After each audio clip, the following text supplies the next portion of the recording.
Little Emily Chubbuck was born in the tiny town of Pratt's Hollow, New York in 1817. For most of her childhood, she had no choice but to work in a factory like this one making garments.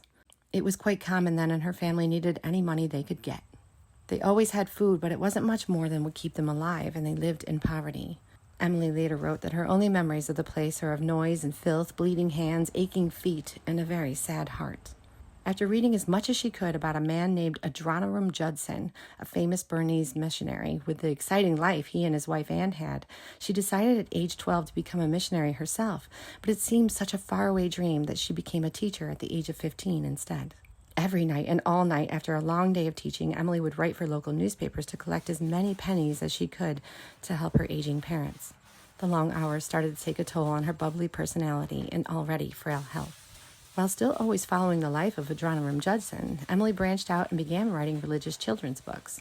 When she started drawing light-hearted sketches for national magazines and newspapers alongside the writings of Edgar Allan Poe and James Fenimore Cooper, her writing career skyrocketed, and she was able to buy her parents a proper house with her royalties. This is when Miss Emily Chubbuck became better known as her pen name, Fanny Forrester. Meanwhile, Adoniram Judson had gotten married for a second time to Sarah after his first wife and child's death, but after an illness, Sarah had died too on their way home from Burma. When he returned to the United States, completely heartbroken again, Adoniram was handed a book to read, and he was so dazzled by it that he wanted to meet the author, Fanny Forrester. Emily, of course, was ecstatic to be meeting the man she had idolized for years and was incredibly honored when he asked her to write the bibliography for his second wife.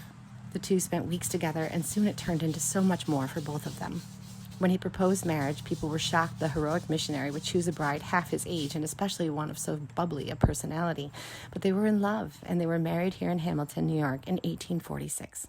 The newlyweds sailed to Burma, where they stayed for 4 years. Emily became the new mother to his and Sarah's 2 young sons, and eventually their own daughter, Emily. Adoniram developed a serious lung disease, and the doctor's prescription was fresh sea air, but instead he had a burial at sea when he succumbed to the disease.